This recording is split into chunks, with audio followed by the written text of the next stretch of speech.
2 ஆண்டுகளுக்கு மேலாக தொடர்ச்சியாக நாம் போராடி கொண்டு வருகிறோம். இந்த போராட்டம் வந்து இன்னைக்கு ஆரம்பிச்சு நாளைக்கு அரசாங்கம் நிறைவேற்றல அப்படிங்கிற போராட்டம் அல்ல. கடந்த 2024ஆம் ஆண்டு ஆகஸ்ட் மாதம் முழுவதும் சிதறு தேங்காய் உடைக்கும் போராட்டம் என்ற போராட்டத்தை அறிவித்து அந்த போராட்டத்தின் வாயிலாக நாம் எழுப்பிய கோரிக்கைகள் என்னவென்றால், பாமாயிலுக்கு பதிலாக தேங்காய் எண்ணெயை ரேஷன் கடையில் வழங்க வேண்டும். எதற்காக இந்த கோரிக்கை?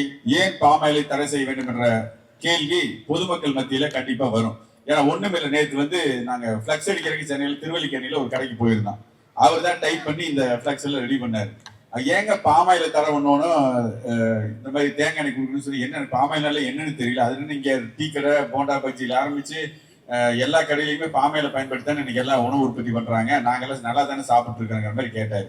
அப்பதான் பாமாயில் என்பது எவ்வளவு தீமையான எண்ணெய், அது வந்து நம்ம உள்நாட்டில் உற்பத்தி செய்யப்படாத எண்ணெய், மலேசியா இந்தோனேசியா போன்ற நாடுகளிலே உற்பத்தியாகி பல்வேறு அதை சுத்தப்படுத்துறதுக்காக பல்வேறு ப்ராசஸ் எல்லாம் பண்ணி பல விதமான சுத்திகரிப்பு பண்ணதுக்கு அப்புறம் தான் நமக்கு வருது. அந்த எண்ணெய் வந்து சேச்சுரேட்டட் ஃபேட்னு சொல்லிட்டு ரொம்ப உடல்நலக்கு பெரும் தீங்கு விளைவிக்கக்கூடியது. உடல் பருமனை ஏற்படுத்தும், இதய நோய் வருவதற்கான வாய்ப்புகள் அதிகம், குழந்தைகளுக்கு வந்து அபரிதமான தவறான வளர்ச்சியை கொடுக்கும். அப்படி பல்வேறு உடல் ரீதியான பாதிப்புகள் இந்த எண்ணெய்க்கு இருக்கு.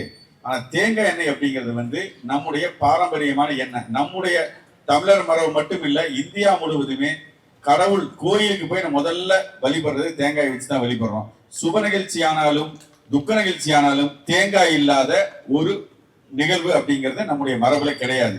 அப்படிங்கும் போது நம்ம பாரம்பரியமா நம்முடைய முன்னோர்கள் வந்து தேங்காயை எவ்வளவு உயர்வா வச்சாங்க அப்படிங்கிறது தெரியுது இல்லைங்களா? அப்போ இந்த எண்ணெய் ஒரு அபரிதமான நன்மைகள் மக்கள் கிடைக்கிறதுக்காக அந்த போராட்டம் பண்றோம்னு சொன்னோம்.